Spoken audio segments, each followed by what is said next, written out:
Good morning everyone, welcome to Civil Daily platform. जैसा कि आपको मालूम है, सिविल डेली प्लेटफॉर्म पर हम लोग सिविल इंजीनियरिंग के सब्जेक्ट को स्टडी करते हैं और इसी सीरीज़ में हम लोगों ने एक नया सब्जेक्ट स्टार्ट किया जो कि इंजीनियरिंग ग्राफिक्स है। और इस इंजीनियरिंग ग्राफिक्स के लिए एक लेक्चर ऑलरेडी अपलोड कर दिया गया है। इस लेक्चर को आप ऊपर के आई बटन पे क्लिक करके आप देख सकते हो।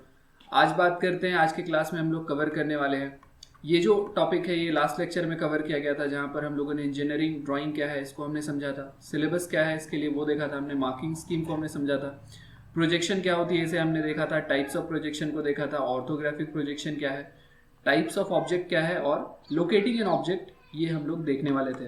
तो आज के लेक्चर में हम लोग बेसिकली देखने वाले हैं कि ऑब्जेक्ट कहाँ पर हो सकता है या ऑब्जेक्ट को हम लोग कैसे लोकेट करते हैं, लोकेट कैसे करते हैं ऑब्जेक्ट को, ये हम लोग देखने वाले हैं। और इसी के साथ साथ हम लोग डिफरेंट टाइप्स ऑफ प्लेन यानी कि एचपी क्या है और वीपी क्या है और साथ ही साथ आपकी पीपी यानी कि प्रोफाइल प्लेन क्या है, इसे हम लोग कवर करने वाले हैं। डिफरेंट एंगल ऑफ प्रोजेक्शंस को हम लोग देखने वाले हैं।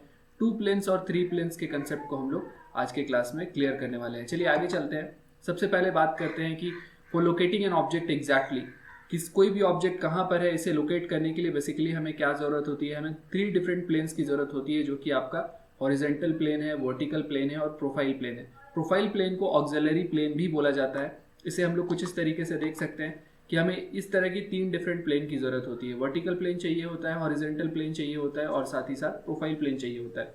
अगर आपकी कोई भी एक ऑब्जेक्ट है और आप चाहते हो उस ऑब्जेक्ट को आप एग्जैक्टली इसका लोकेशन बता पाओ, तो आपको किसी एक रेफरेंस प्लेन से उसकी हाइट बतानी होगी। जैसे कि हमने एचपी से एच हाइट पे है ये बताया है, ये बताना होगा हमें कि ये वीपी से कितने डिस्टेंस पर है, ये हमें डी से हमने डिनोट कर दिया। ये प्रोफाइल प्लेन से कितने डिस्टेंस पर है, इसे मैंने पी से डिनोट कर दिया। तो जब आप किसी भी ऑब्जेक्ट को 3 रेफरेंस प्लेन के अबाउट में फिक्स कर देते हो, 3 रेफरेंस प्लेन के अबाउट में आप इसके डिस्टेंस को बता देते हो, तो ये ऑब्जेक्ट का लोकेशन फिक्स हो जाता है। In that case we can say that our object is fixed और उसे हम प्रॉपर तरीके से लोकेट कर सकते हैं। तो हमें 3 डिफरेंट प्लेन्स की जरूरत होती है, या आप ये बोल सकते हो कि इंजीनियरिंग ग्राफिक्स में ये 3 डिफरेंट प्लेन्स के बारे में हम लोग सीखने वाले हैं। इसी के रेफरेंस में सारे के सारे ड्राइंग्स आपको बनते हुए दिखेंगे। आगे चलते हैं। अगर हम लोग 2 प्लेन का इस्तेमाल करेंगे तो क्या हम उसे एग्जैक्टली लोकेट कर पाएंगे? By locating an object with respect to 2 planes only, it is not possible to specify exact location of the object. कैसे? जैसे कि आप ये एग्जाम्पल में देख सकते हो, मैंने सिर्फ 2 प्लेन का एग्जाम्पल यहाँ पे यूज किया है, एचपी और वीपी का एग्जाम्पल मैंने यूज किया है। आप यहाँ पर अगर किसी ऑब्जेक्ट को लोकेट करना चाहो, then this object can fly in this line which is parallel to X Y और रेफरेंस लाइन, ये हम लोग यहाँ पर देख सकते हैं। तो ये पॉसिबल हमारे लिए नहीं है कि हम किसी भी ऑब्जेक्ट को सिर्फ 2 प्लेन के रेफरेंस में उसके लोकेशन को हम लोग एग्जैक्टली सिग्निफाई कर पाएं। आगे चलते हैं। हम लोग पूरे के पूरे जो डिफरेंट क्वाड्रेंट सिस्टम है इंजीनियरिंग ग्राफिक्स में इस्तेमाल होते हैं, उस क्वाड्रेंट सिस्टम को समझते हैं। सबसे पहले अगर हम पूरे क्वाड्रेंट सिस्टम को समझना चाहें तो पूरे स्पेस को 4 पार्ट में बांट दिया जाता है और इस 4 पार्ट में बांटने के लिए 2 डिफरेंट प्लेन का इस्तेमाल किया जाता है। First is HP and second is VP. जहां पे ये एचपी और ये वीपी एक दूसरे को इंटरसेक्ट करता है उसे हम रेफरेंस लाइन यानी कि एक्स वाई लाइन के नाम से जानते हैं। अगर ऑब्जेक्ट एचपी और वीपी के सामने कहीं यहाँ पे होता है तो इसे हम फर्स्ट क्वाड्रेंट नेम करते हैं। अगर ये वीपी और एचपी के बीच यहाँ कहीं पे होता है तो इसे हम सेकंड क्वाड्रेंट नेम करते हैं। इसी तरीके से एचपी और वीपी के बीच में ऑब्जेक्ट यहाँ कहीं पे होता है तो थर्ड क्वाड्रेंट नेम करता है, और अगर एचपी और वीपी के बीच में ऑब्जेक्ट यहाँ कहीं पे होता है इसे फोर्थ क्वाड्रेंट नेम करते हैं। सबसे पहले बात समझने वाली बात यह है कि इन सारे क्वाड्रेंट के पीछे एक प्लेन है जो कि फिलहाल मैंने यहाँ पे दिखाया नहीं है, डेट इज प्रोफाइल प्लेन। तो प्रोफाइल प्लेन की जहां पर रिक्वायरमेंट होगी वहां पे हम लोग उसका इस्तेमाल करेंगे, जहां पे रिक्वायरमेंट नहीं होगी वहां पे हम लोग इसका इस्तेमाल नहीं करेंगे। तो सबके पीछे यहाँ पे एक प्रोफाइल प्लेन अवेलेबल है, सबके पीछे प्रोफाइल प्लेन यहाँ पर अवेलेबल है।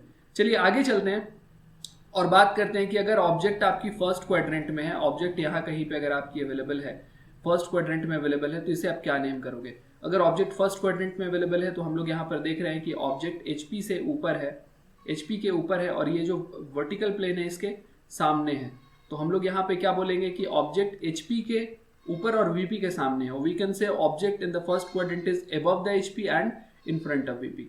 जब ऑब्जेक्ट यहाँ कहीं पर होता है तो इसे हम क्या नेम करते हैं? यहाँ हम लोग देख रहे हैं कि ये एचपी के ऊपर तो है लेकिन ये वर्टिकल प्लेन के पीछे है, तो हम लोग यहाँ पर इसे क्या नेम करेंगे? It is above the HP and behind the VP। अगर ऑब्जेक्ट कहीं यहाँ पर है थर्ड क्वाड्रेंट में, जैसा कि हम लोग देख रहे हैं, तो हम लोग देख रहे हैं यहाँ पे HP के नीचे ऑब्जेक्ट है, और साथ ही साथ ये वर्टिकल प्लेन से कहाँ है ऑब्जेक्ट? पीछे है। ये कहीं भी और लाई करेगा तो इसी अराउंड में लाई करेगा, और आप हर हाल में यही बोलोगे कि HP से नीचे है और VP के पीछे है। तो हम लोग यहाँ पे क्या नेम करेंगे, below the HP and behind the VP। लेकिन जब ऑब्जेक्ट फोर्थ क्वाड्रेंट में यहाँ पर कहीं पे होता है तो हम लोग इसे बोलते हैं कि HP के नीचे है, HP से नीचे है, और साथ ही साथ आपके जो वर्टिकल प्लेन है, वर्टिकल प्लेन से ये सामने है। तो हम लोग यहाँ पर क्या नेम करेंगे कि ऑब्जेक्ट कहाँ है, object is below HP and in front of VP। तो ये हो गया ऑब्जेक्ट का लोकेशन कि हम लोग ऑब्जेक्ट को कैसे डिग्निफाई करते हैं। आगे चलते हैं, हम लोग एक एक क्वाड्रेंट को समझते हैं। इंजीनियरिंग ग्राफिक्स में ऑर्थोग्राफिक प्रोजेक्शन का जब हमने डेफिनेशन देखा था, ऑर्थोग्राफिक प्रोजेक्शन के डेफिनेशन में हमने वहां पे देखा था कि ऑर्थोग्राफिक में होता क्या है, किसी भी अगर आप 3D या फिर किसी भी डायमेंशनल ऑब्जेक्ट को, 3D डायमेंशनल है, 2 डायमेंशनल है, या 1 डायमेंशनल है, या फिर DL है, डायमेंशनलेस ऑब्जेक्ट है, इसे जब आप 2 डायमेंशनल पीस ऑफ पेपर में रिप्रेजेंट करते हो, 2 डायमेंशनल पीस ऑफ पेपर में रिप्रेजेंट करते हो, पीस ऑफ पेपर में रिप्रेजेंट करते हो, तो इसे क्या बुलाते हैं हम लोग, इसे ऑर्थोग्राफिक प्रोजेक्शन बुलाते हैं। लेकिन जैसा कि हम लोग यहाँ पर देख सकते हैं कि हमारा जो क्वाड्रेंट सिस्टम होता है वो एक्चुअली में 2 डायमेंशनल होता नहीं है, उसके पास एक लेंथ होती है, साथ ही साथ एक हाइट होती है और एक विड्थ भी होती है। यहाँ पर 3 डायमेंशन है मेरे पास क्वाड्रेंट की।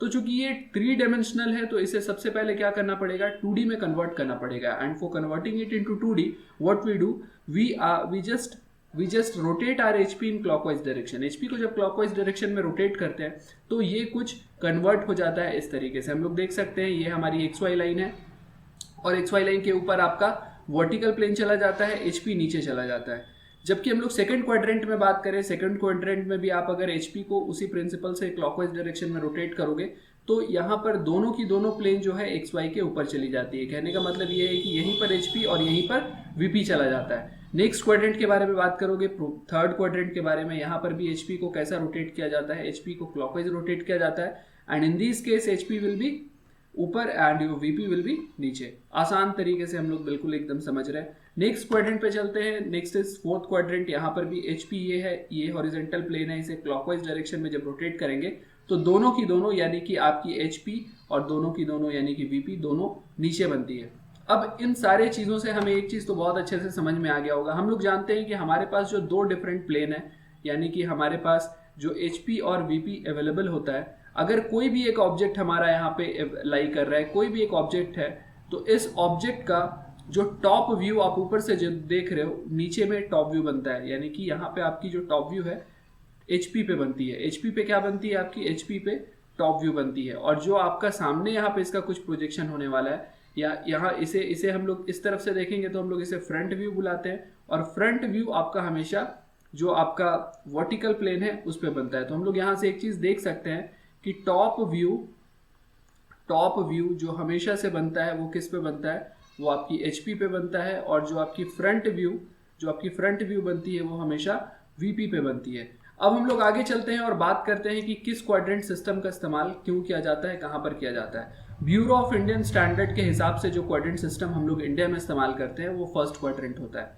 और अगर हम लोग बात करें अमेरिकन स्टैंडर्ड के बारे में बात करें तो वहाँ पर हम लोग थर्ड क्वाड्रेंट का इस्तेमाल वहाँ पर किया जाता है। सेकेंड और फोर्थ क्वाड्रेंट, जैसा कि आपने यहाँ पर देखा था, सेकेंड और फोर्थ क्वाड्रेंट यानी कि इसका और इसका इस्तेमाल ड्राइंग बनाने के लिए नहीं किया जाता है। इसलिए नहीं किया जाता है क्योंकि यहाँ पर अगर आप कोई भी एक नॉर्मल से सिलेंडर का ड्राइंग बनाओगे तो नीचे टॉप व्यू में सर्कल बनेगा और यहाँ पे कोई रेक्टेंगल बनेगा। ये एक छोटा सा एग्जाम्पल मैंने पहले भी लिया था। यहाँ भी अगर आप एग्जाम्पल लेते हो एक सिलेंडर का, तो यहाँ पर उसकी सर्कल टॉप व्यू बनेगी और यहाँ पे उसका रेक्टेंगल फ्रंट व्यू बनेगा। और जब ये आप इसे रोटेट करोगे तो ये सर्कल और ये रेक्टेंगल दोनों एक दूसरे के ऊपर ओवरलैप कर जाएगा। और यही रीज़न है कि आपका सेकेंड और फोर्थ क्वाड्रेंट जो है इसका इस्तेमाल नहीं किया जाता है ड्राइंग बनाने के लिए। हम लोग इंडिया में किसका इस्तेमाल करते हैं, हम लोग इंडिया में फर्स्ट क्वाड्रेंट का इस्तेमाल करते हैं।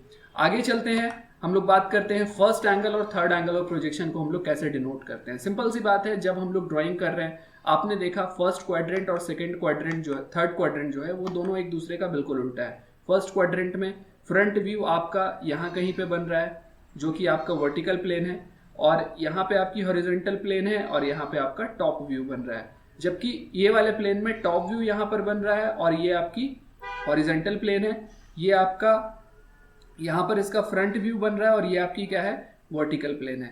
तो यहाँ पर जो हमने देखा ये दोनों एक दूसरे का कैसा है, ऑपोजिट है, दोनों एक दूसरे का उल्टा है, एक दूसरे का उल्टा है।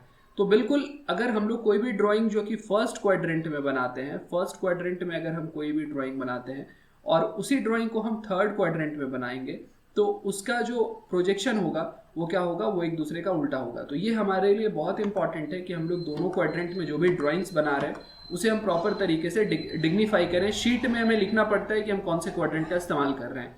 अगर हम फर्स्ट क्वाड्रेंट में ड्राइंग बनाते हैं तो हम इस तरह की एक साइन ड्राइंग शीट के लास्ट में ड्रॉ करते हैं। अगर हम थर्ड क्वाड्रेंट में ड्राइंग बनाते हैं तो कुछ इस तरह की साइन को हम ड्राइंग शीट के लास्ट में बनाते हैं, और ये बताता है कि हमारी जो ड्राइंग है वो फर्स्ट एंगल ऑफ प्रोजेक्शन में बनी है, और ये हमें ये बताता है कि हमारी जो ड्राइंग है ये थर्ड एंगल ऑफ प्रोजेक्शन में बनी है, जो कि बहुत इंपॉर्टेंट है।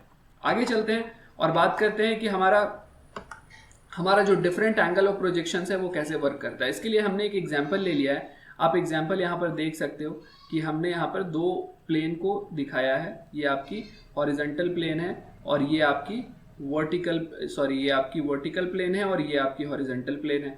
अब अगर इस बीच में कहीं भी कोई एक पॉइंट एग्जिस्ट कर रहा है, कोई एक पॉइंट लाई कर रहा है, मान लेते हैं कि हमारे पास कोई एक पॉइंट है जो कि यहाँ पर आपका लाई कर रहा है, तो इस पॉइंट की कोई एक डिस्टेंस होगी, कोई एक डिस्टेंस पर होगा कि कोई एक हाइट पर होगा ये पॉइंट HP से। तो ये जो हाइट पर है उसे मैंने H से डिनोट कर दिया है, और VP से जिस डिस्टेंस पे है उसे मैंने D से डिनोट कर दिया है। आप जानते हो थंब लॉ के हिसाब से HP क्लॉकवाइज डायरेक्शन में रोटेट करेगा, तो सामने से जब आप इसकी फ्रंट व्यू देखोगे ना तो आपको यहाँ पर एक लाइन दिखेगा, यहाँ पर एक लाइन दिखेगा, और इस लाइन का हाइट कितना होगा, इस लाइन का हाइट H होगा। और इस लाइन को हम लोग क्या बुलाते हैं, इस लाइन को हम लोग प्रोजेक्टर बुलाते हैं। क्या बुलाते हैं, प्रोजेक्टर बुलाते हैं। वैसे ही जब आप इसकी टॉप व्यू देखोगे तो आपको यहाँ पे बॉटम पे एक लाइन दिखेगा, और ये आपकी क्या होगी, ये आपके D के बराबर होगी, और इसे भी हम लोग क्या बुलाते हैं, प्रोजेक्टर ही बुलाते हैं। लेकिन आपकी जो थंब लॉ है, थंब लॉ के हिसाब से HP क्लॉकवाइज रोटेट करेगा, और उस केस में जो आपकी ये वाली पूरी की पूरी प्लेन है ना, ये पूरी प्लेन रोटेट होकर के नीचे आ जाएगी, और इस पे बना हुआ ड्राइंग भी जो है रोटेट होकर नीचे आ जाएगा। इसका मतलब ये है कि इसका प्रोजेक्शन कुछ इस तरीके से दिखेगा। मैंने इस पॉइंट का नाम अगर A रखा है तो फ्रंट व्यू में जो हमें दिख रहा है उसका नाम क्या है, A' है, और टॉप व्यू में जो हमें दिख रहा है उसका नाम A है। मैंने उसे यहाँ पे डिग्निफाई किया है। तो इस तरीके से आप समझ सकते हो कि अगर फर्स्ट क्वाड्रेंट में कोई ऑब्जेक्ट है तो उसका पूरा कंप्लीट ड्राइंग इस तरीके से दिखेगा। आगे चलते हैं, सेकंड क्वाड्रेंट के बारे में बात करते हैं। यहाँ पर मैंने मान लिया है कि हमारे पास कोई एक पॉइंट है, पॉइंट का नाम क्या है, हमारे पास जो यहाँ पे पॉइंट है उस पॉइंट का नाम B है, और ये जो B पॉइंट है, ये B पॉइंट D डिस्टेंस पर है, D डिस्टेंस पर सामने है और H हाइट पर है। इस केस में भी अगर आप इसका फ्रंट व्यू देखोगे, कहीं इस तरफ से फ्रंट व्यू देखोगे तो ये B' आपको फ्रंट व्यू इसकी दिखेगी इस पॉइंट की, और यहाँ पर जो हाइट होने वाला है वो H होने वाला है। जबकि आप इसके टॉप व्यू को जब देखोगे तो यहाँ पर डिस्टेंस D दिखेगी, और ये जो डिस्टेंस D दिखेगी ये कोई HP में बनेगी। और आप जानते हो कि सेकेंड क्वाड्रेंट में HP जो है वो क्लॉकवाइज डायरेक्शन में रोटेट कर जाता है। HP जब क्लॉकवाइज डायरेक्शन में रोटेट करेगा, इन दैट केस होगा ये कि आपकी जो ये दोनों लाइन से एक दूसरे के साथ ओवरलैप कर जाएगी। मैं दोनों लाइन को अलग अलग कलर से दिखा दे रहा हूँ। ये D डिस्टेंस वाली है, D डिस्टेंस में आपको क्या दिख रहा है, आपको पॉइंट की टॉप व्यू दिख रही है, इसीलिए मैंने इसका नाम यहाँ पर B रख दिया है। अब वापस से अगर आप दूसरे वाले को ड्रॉ करोगे तो दूसरा वाला आपका कलर कुछ अलग होने वाला है। अलग कलर से मैं दिखा देता हूँ। यहाँ पर इसकी आपको नाम क्या दिखने वाली है, B' दिखने वाली है, और यहाँ से यहाँ का डिस्टेंस कितना होने वाला है, H होने वाला है। तो ये यहाँ पर आप देख रहे हो कि दोनों ड्राइंग जो है एक दूसरे को क्या कर रही है, ओवरलैप कर रही है, और यही रीजन है कि हम लोग इसका इस्तेमाल ड्राइंग में नहीं करते हैं, सेकंड क्वाड्रेंट का इस्तेमाल। फाइनल ड्राइंग के बारे में बात करोगे तो आपको ये कुछ इस तरीके से बना हुआ दिखेगा। आगे चलते हैं, थर्ड क्वाड्रेंट के बारे में बात करते हैं। थर्ड क्वाड्रेंट मतलब क्या, मतलब आपकी क्वाड्रेंट सिस्टम कुछ इस तरीके से होने वाली है। थर्ड क्वाड्रेंट में सिस्टम इस तरीके से होने वाली है। ऑब्जेक्ट का नाम C है और वो यहाँ पे लाई कर रहा है। अब अगर ऑब्जेक्ट का नाम C है, यहाँ पर लाई कर रहा है, तो हम लोग यहाँ से एक चीज समझ सकते हैं कि हमारी जो ऑब्जेक्ट है ये HP से, या ये वाली प्लेन अगर आपकी HP है तो इस HP से ये कोई एक डिस्टेंस पर होगी, यहाँ से यहाँ की कोई एक डिस्टेंस होने वाली है, इसे मैंने मान लिया कि ये H है, और यहाँ से यहाँ तक की एक डिस्टेंस होने वाली है, इसे मैंने मान लिया D है। जब आप इसके फ्रंट व्यू को देखोगे तो फ्रंट व्यू कहाँ बनने वाला है, वर्टिकल प्लेन में बनने वाला है। फ्रंट व्यू जब आप देखोगे तो इस XY लाइन से यहाँ पर H डिस्टेंस में आपको ये एक पॉइंट प्रोजेक्ट होगा, और इसका नाम, चूंकि पॉइंट का नाम C है तो फ्रंट व्यू को हम हमेशा C' से नाम करते हैं, तो C' हमने नाम कर दिया। और जब आप इसकी टॉप व्यू को देखोगे तो टॉप व्यू में क्या दिखने वाला है, टॉप व्यू में सेम पॉइंट दिखने वाला है। हमने इसका टॉप व्यू हमने यहाँ से हम देख रहे हैं, तो ये जो D डिस्टेंस है यही टॉप व्यू में यहाँ पर प्रोजेक्ट होगा, और इसकी डिस्टेंस d होगी। चूंकि टॉप व्यू है तो पॉइंट का नाम टॉप व्यू में c होता है, कैपिटल C के लिए हम स्मॉल c का इस्तेमाल करते हैं। अब जब आप यहाँ पर HP को क्लॉकवाइज रोटेट करोगे तो ये वाला पूरा पोर्शन और बनी हुई ड्राइंग ऊपर चली जाएगी। इसका मतलब ये है कि फाइनल ड्राइंग में क्या होगा, फाइनल ड्राइंग में एक पॉइंट दिखने वाली है जो कि कितने ऊपर होने वाली है, जो कि d डिस्टेंस पर ऊपर होने वाली है। ये डिस्टेंस कितनी होने वाली है, d होने वाली है, और इस पॉइंट का नाम क्या होने वाला है, स्मॉल c। और जब आप नीचे की बात करोगे तो नीचे तो आपको दिख ही रहा है कि h डिस्टेंस में आपको क्या बनते हुए दिखेगा, h डिस्टेंस में आपको यहाँ पर d, पॉइंट का नाम c है तो c डैश बनते हुए दिखेगा। तो इसकी जो प्रोजेक्शन है वो कुछ इस तरीके से हो जाएगी। आगे चलते हैं, हम लोग फोर्थ क्वाड्रेंट के बारे में बात करते हैं। फोर्थ क्वाड्रेंट मतलब कैसा सिस्टम, मतलब कुछ इस तरीके का सिस्टम कि ये आपको क्या है, फोर्थ क्वाड्रेंट है, फोर्थ क्वाड्रेंट है। और अगर आप फोर्थ क्वाड्रेंट में बात करोगे, फोर्थ क्वाड्रेंट में कोई भी ऑब्जेक्ट अगर आपका लाई कर रहा है, कोई भी ऑब्जेक्ट अगर एग्जिस्ट कर रहा है तो वो ऑब्जेक्ट कैसा दिखने वाला है। मान के चलो कि मैंने यहाँ पे एक ऑब्जेक्ट ले लिया जिसका नाम है डी, और मैं इसे कैपिटल डी से दिखा लेता हूँ। इसका नाम कैपिटल डी है, इस ऑब्जेक्ट का नाम कैपिटल डी है, और ये ऑब्जेक्ट जो है यहाँ से जो डिस्टेंस है इसकी वो मान लेता हूँ मैं स्मॉल डी है, और यहाँ से जो इसकी हाइट है वो कितनी है वो मैं मान लेता हूँ h है। जब आप इसके फ्रंट व्यू को देखोगे तो फ्रंट व्यू में यहाँ पर एक लाइन प्रोजेक्ट होगी, और ये लाइन कितने की होगी, ये लाइन h की होगी। जब आप इसके टॉप व्यू को देखोगे, जब आप इसके टॉप व्यू को देखोगे, चलिए, तो जब आप इसके टॉप व्यू को देखोगे तो यहाँ पर भी आपको एक लाइन प्रोजेक्ट होने वाली है। इस लाइन की लेंथ कितनी होने वाली है, d होने वाली है। अब होता यह है कि जो हमारी टॉप व्यू है वो HP में बनती है, इसे रोटेट करेंगे क्लॉकवाइज डायरेक्शन में तो दोनों की दोनों प्लेन कहाँ आ जाएगी, XY लाइन के नीचे आ जाएगी। और XY लाइन के नीचे जो आपका टॉप व्यू है पॉइंट का, टॉप व्यू को हम लोग जनरली किससे नाम करते हैं, हम लोग पॉइंट के नेम से ही नेम करते हैं, जबकि फ्रंट व्यू को हम लोग, पॉइंट का नाम D था तो D डैश से नेम करेंगे। तो टॉप व्यू में आपको जो भी दिखने वाली है वो नीचे दिखेगी इस तरीके से। तो d डिस्टेंस में आपको क्या दिखने वाली है, पॉइंट, यहाँ पर ये डिस्टेंस कितनी होने वाली है, d डिस्टेंस होने वाली है। d डिस्टेंस में आपको पॉइंट का टॉप व्यू दिखने वाला है। और जब हम लोग इसके फ्रंट व्यू के बारे में बात करेंगे तो फ्रंट व्यू भी बिल्कुल नीचे ही दिखेगा, लेकिन यहाँ से यहाँ तक की डिस्टेंस कितनी होने वाली है, ये डिस्टेंस होने वाली है, पॉइंट का नाम d है तो इसका टॉप व्यू में नेमिंग d डैश होगा, और ये डिस्टेंस यहाँ से यहाँ की जो होगी वो मेरी h होगी। और यहाँ पर भी दोनों ओवरलैप हो गया, और यही रीज़न है कि जो फोर्थ क्वाड्रेंट है इसका भी इस्तेमाल ड्राइंग बनाने के लिए नहीं किया जाता है। तो उम्मीद है आज का क्लास आपको अच्छा लगा होगा। हम लोगों ने डिफरेंट जो 4 क्वाड्रेंट है, first quadrant, second quadrant, third quadrant और फोर्थ क्वाड्रेंट को हमने समझा। फोर्थ क्वाड्रेंट को समझा, उसमें जब पॉइंट होती है तो उसका प्रोजेक्शन कैसे होता है उसे हमने देखा। और नेक्स्ट क्लास में हम लोग इसी टॉपिक के ऊपर कुछ क्वेश्चंस को अटेम्प्ट करेंगे, कुछ क्वेश्चंस को हम लोग देखेंगे ताकि हमारे जो कंसेप्ट है पूरी तरीके से क्लियर हो जाए। वीडियो को आपको अच्छा लगता है तो प्लीज़ लाइक कर दीजिए, और चैनल को सब्सक्राइब करके बेल आइकन को प्रेस कर दीजिए, तो जो भी नोटिफिकेशन है आपको मिलते रहेंगे। और इसी तरीके से जो इंजीनियरिंग ग्राफिक्स के कंप्लीट वीडियो है वो इस चैनल पे आपको आने वाले टाइम पे मिलने वाले हैं। तो अगर आप अभी तक बने हैं तो बहुत बहुत शुक्रिया।